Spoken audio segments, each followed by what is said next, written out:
तो आज हम पढ़ेंगे राज्य के कार्य में राज्य के उदारवादी सिद्धांत।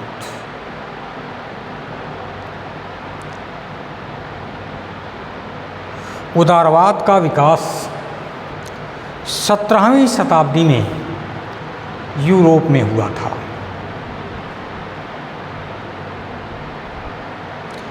इसके प्रमुख समर्थक lock, Hobbs, Rousseau, Green Laski.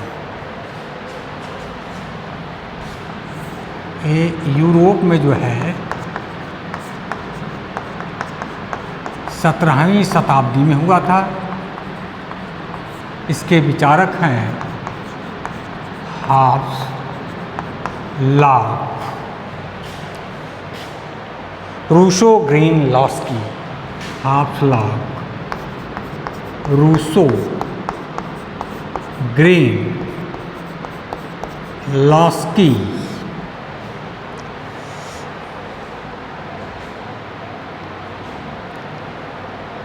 John Locke को उदारवाद का जनक कहा जाता है। उदारवाद का जनक किसे कहा जाता है? जॉन लॉक को। तो उदारवाद के मूल सिद्धांत कौन कौन से हैं, पहले हम उसे जानते हैं। उदारवाद के मूल सिद्धांत: मानवीय विवेक में आस्था। उदारवाद जो है मानवीय विवेक में आस्था रखता है। दूसरा, इतिहास तथा परंपराओं का विरोध करता है उदारवाद। मानवीय स्वतंत्रता की धारणा में विश्वास करता है उदारवाद। व्यक्ति को साध्य मानता है, राज्य एवं अन्य जो संगठन है राज्य के उसे साधन मानता है। व्यक्ति क्या है? साध्य है। राज्य क्या है? साधन। उदारवाद जो है व्यक्ति को साध्य मानता है और राज्य को साधन मानता है। समाज और राज्य कृत्रिम संगठन है। समाज और राज्य को कृत्रिम संगठन मानता है। व्यक्ति के प्राकृतिक अधिकारों की धारणा में वो विश्वास करता है। व्यक्ति के प्राकृतिक अधिकारों की धारणा में उदारवाद जो है विश्वास करता है। धर्मनिरपेक्ष राज्य के आदर्श को ये मानता है। लोकतांत्रिक पद्धति में ये समर्थन करता है। ये उदारवाद की विशेषताएं हैं। राज्य के उद्देश्य और कार्यों के संबंध में उदारवाद क्या है? राज्य के उद्देश्य और कार्यों के संबंध में उदारवाद की क्या धारणा है? तो इसको दो भागों में हम बांटेंगे। पहली बात है परंपरागत उदारवाद और दूसरी बात है आधुनिक जनतंत्रात्मक उदारवाद। तो राज्य के उद्देश्य और कार्यों के संबंध में उदारवाद क्या है, इसको हम दो भागों में बांटेंगे। पहला है परंपरागत उदारवाद और दूसरा है आधुनिक जनतंत्रात्मक उदारवाद। अब परंपरागत उदारवाद में क्या है इसको देखिए। परंपरागत उदारवाद का मूल तत्व स्वतंत्रता ही है। परंपरागत उदारवाद का मूल तत्व क्या रहा है? स्वतंत्रता ही रहा है। और मूल रूप में उदारवाद का जन्म स्वेच्छाचारी शासन और व्यवस्था के विरुद्ध एक स्वतंत्रता आंदोलन के रूप में हुआ है। जॉन लॉक और जॉन स्टुअर्ट मिल को इस परंपरागत उदारवाद का प्रतिनिधि विचारक कहा जा सकता है। जॉन लॉक और जॉन स्टुअर्ट मिल को परंपरागत उदारवाद का प्रतिनिधि विचारक कहा जा सकता है। प्रोफेसर हॉबहाउस ने इस संबंध में कहा है कि उदारवाद शीर्षक ग्रंथ में परंपरागत उदारवाद के 9 मूल सिद्धांत बतलाए हैं, जो इस प्रकार से हैं। उसको बारी बारी से देखिए। पहला है नागरिक स्वतंत्रता। परंपरागत उदारवाद में पहली बात क्या है? नागरिक स्वतंत्रता। नागरिक स्वतंत्रता शासकीय स्वेच्छाचारिता का विरोध करती है।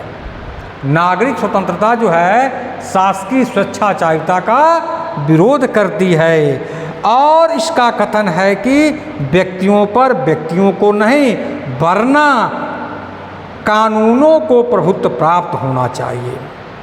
मध्ययुग की सामंती व्यवस्था के स्थान पर उदारवाद ने नागरिक स्वतंत्रता के आदर्श द्वारा इस स्वेच्छाचारिता का विरोध किया और इस बात का प्रतिपादन किया कि व्यक्तियों को अपनी इच्छा अनुसार जीवन व्यतीत करने का अधिकार प्राप्त होना चाहिए।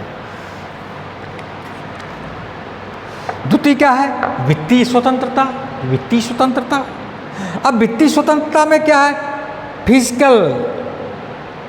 Fiscal liability.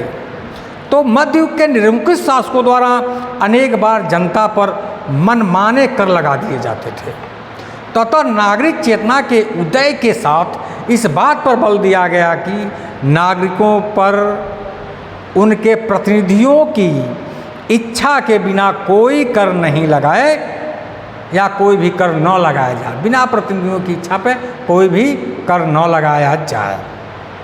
उदारवादी संपत्ति को व्यक्तियों का एक पवित्र अधिकार मानते थे, इसलिए उनके द्वारा यह कहा गया कि नागरिकों पर कर लगाने का अधिकार जनप्रतिनिधियों के बहुमत को जनप्रतिनिधियों को ही हो सकता है। इसका अर्थ है कि उत्तरदायी शासन। इसका मतलब क्या हुआ? प्रतिनिधि जनप्रतिनिधि यानी उत्तरदायी शासन। यानी 18वीं सदी के अंत में अमेरिकी स्वतंत्रता संग्राम इसी प्रश्न को लेकर के प्रारंभ हुआ था और उनका प्रसिद्ध नारा था बिना प्रतिनिधित्व के कर नहीं। अमेरिका में 18वीं सदी के अंत में अमेरिकी स्वतंत्रता जो संग्राम हुआ था उसके पीछे क्या नारा था? बिना प्रतिनिधित्व के कर नहीं, नो टैक्सेशन विदाउट रिप्रेजेंटेशन। अब व्यक्तिगत स्वतंत्रता, व्यक्तिगत स्वतंत्रता ये क्या कहता है? उदारवादियों के द्वारा सदैव ही व्यक्तिगत स्वतंत्रता का बहुत अधिक बल दिया गया है। उनके अनुसार शासकीय और धार्मिक निरंकुशता का विरोध करते हुए इस बात का प्रतिपादन किया गया कि व्यक्ति को अपने जीवन के सभी क्षेत्रों के अंतर्गत स्वयं अपने संबंध में निर्णय करने का पूर्ण अधिकार प्राप्त होना चाहिए। व्यक्तियों की जीवन और उनके रहन सहन में राज्य या समाज के अन्य व्यक्तियों द्वारा उस समय तक हस्तक्षेप नहीं किया जाना चाहिए जब तक कि सामाजिक हित की दृष्टि से इस प्रकार का हस्तक्षेप नितांत आवश्यक न हो जाए। चौथा है सामाजिक स्वतंत्रता। उदारवादी चिंतन में सामाजिक स्वतंत्रता का भी विशेष महत्व प्राप्त है।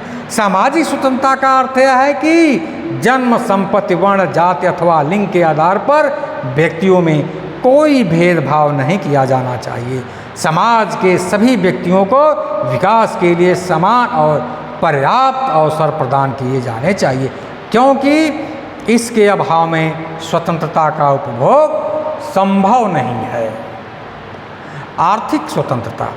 परंपरागत उदारवाद के संदर्भ में आर्थिक स्वतंत्रता का अर्थ यह है कि व्यक्तियों के आर्थिक जीवन और उनके द्वारा संचालित उद्योग तथा व्यापार में राज्य के द्वारा हस्तक्षेप नहीं किया जाना चाहिए।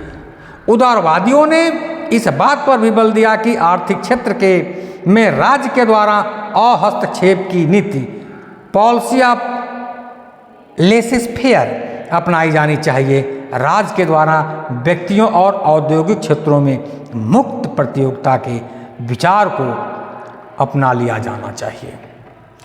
राष्ट्रीय स्वतंत्रता। उदारवादी विचारक राष्ट्रों के आत्मनिर्णय के सिद्धांत के प्रबल समर्थक थे और भौगोलिक व प्रशासकीय दोनों क्षेत्रों में स्वशासन के सिद्धांत का प्रतिपादन करते थे। वे जाति समानता का भी समर्थन करते थे। और राजनीतिक स्वतंत्रता, यह है राजनीतिक स्वतंत्रता। सातवां क्या है? हाबाउस के अनुसार उदारवाद की यह सबसे बड़ी विशेषता और सर्वोच्च देन थी। राज्य के कार्यों में सक्रिय रूप से भाग लेने का नाम ही राजनीतिक स्वतंत्रता है। और उसके अंतर्गत 4 चीज़ें भी हैं, वो क्या क्या हैं उसको देखिए। नागरिकों को अपने प्रतिनिधि चुनने का अधिकार, पहला हो गया। दूसरा है निर्वाचित होने का अधिकार। तीसरा है सार्वजनिक पद ग्रहण करने का अधिकार। और चौथा हुआ राजनीतिक मामलों में समुचित जानकारी प्राप्त करने तथा उन पर स्वतंत्रता पूर्वक विश्वास करने का अधिकार। तो राजनीतिक स्वतंत्रता लोकतंत्र की पर्यायवाची है। परंपरागत उदारवाद के इन सिद्धांतों को दृष्टि रखते हुए बहुत कुछ सीमा तक व्यक्तिवाद का सहयोगी दर्शन कहा जा सकता है। अब आधुनिक जनतंत्रवाद क्या है इसको देखिए। यह नवीन रूप पूंजीवाद की अपेक्षा समाजवाद के ही अधिक समीप है। आधुनिक उदारवाद जो है यह नवीन रूप में पूंजीवाद की अपेक्षा समाजवाद के ही अधिक समीप है। 19वीं सदी के मध्य तक तो उदारवाद इस पक्ष में था कि राज्य का कार्यक्षेत्र संकुचित होना चाहिए। 19वीं सदी तक क्या था कि राज्य का कार्यक्षेत्र संकुचित होना चाहिए, नहीं आर्थिक मामले में राज्य को हस्तक्षेप नहीं करना चाहिए। लेकिन इसके बाद उदारवाद के द्वारा राज्य के कार्यक्षेत्र की क्रमिक वृद्धि का प्रतिपादन किया गया। उदारवादी विचारधारा का यह नवीन रूप थॉमस हिल ग्रीन के साथ प्रारंभ हुआ, जो इंग्लैंड का उदारवादी दल आज उदारवाद के इस रूप में ही विश्वास करता है। निर्धन व्यक्तियों के हितों की रक्षा के लिए राज्य द्वारा आर्थिक क्षेत्र में हस्तक्षेप किया जाता था। पहले उदारवाद में जो है निर्धन व्यक्तियों के हितों की रक्षा के लिए आधुनिक उदारवाद में निर्धन व्यक्तियों के हितों की रक्षा के लिए राज्य द्वारा आर्थिक क्षेत्र में हस्तक्षेप किया जाए और राजनीतिक प्रभुत्व प्राप्त करने के लिए निम्न वर्गों पर ध्यान केंद्रित किया जाए।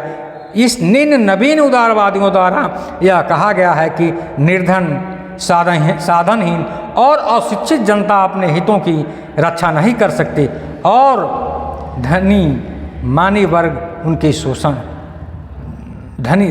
उनका शोषण का प्रयत्न करता है।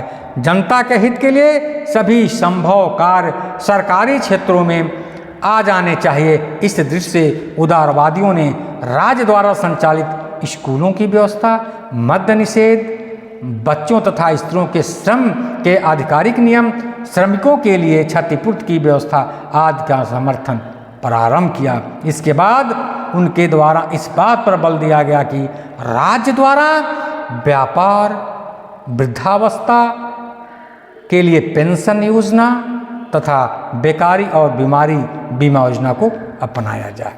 अब क्या है उदारवादी सिद्धांत की कुछ आलोचनाएं हैं, उसको भी देखिए। पहली बात यह उदारवादी योजना क्या थी, ये आलोचना में मैं बता रहा हूँ। उदारवादी सिद्धांत की आलोचना, पहला क्या है, अहस्तक्षेप की नीति। उदारवादी जो है अहस्तक्षेप की नीति, परंपरागत उदारवाद को लगभग उसी प्रकार से आलोचना की जाती है जिस प्रकार से व्यक्तिवाद की आलोचना की गई है, क्योंकि परंपरागत उदारवाद व्यक्तिवाद की ही भांति आर्थिक क्षेत्र में राज्य के हस्तक्षेप की नीति का प्रतिपादन किया है। दूसरा, परंपराओं की अवहेलना नहीं कर सकते। एडमंड बर्ग के अनुसार उदारवाद की प्रथम और गंभीर त्रुटि यह है कि इनके द्वारा इतिहास और परंपराओं की उचित महत्व प्रदान नहीं किया गया। तीसरा है मानवीय विवेक पर अत्यधिक बल। मानवीय वृद्धि को बहुत अधिक महत्व प्रदान किया गया है जो कि अनुचित है। चौथा है राज्य कृत्रिम संस्था नहीं। उदारवादी राज्य को एक कृत्रिम संस्था और समझौता का परिणाम मानते हैं, लेकिन वास्तव में ऐसा नहीं है। राज्य न तो किसी समझौते के परिणाम स्वरूप उत्पन्न हुआ है और न ही वह कोई व्यावसायिक ढंग की साझेदारी है। इसे इच्छानुसार भंग किया जा सकता है तथा यह राज्य उत्तम मानवीय गुणों के विकास और महानतम आदर्शों की प्राप्ति में क्रियाशील एवं शाश्वत संस्था है। पांचवा है स्वतंत्रता के नाम पर अराजकता का समर्थन। पूर्ण स्वतंत्रता देने की बात कही गई है। उदारवाद में व्यक्ति को पूर्ण स्वतंत्रता देने की बात कही गई है, यह तो मानवीय जीवन का एक प्रकार की पूर्ण अराजकता में परिणत कर देगी। समस्त समाज के विकास और सामूहिक जीवन की पूर्णता के लिए व्यक्तियों की स्वतंत्रता को सीमित करना नितांत आवश्यक हो जाता है। धन्यवाद।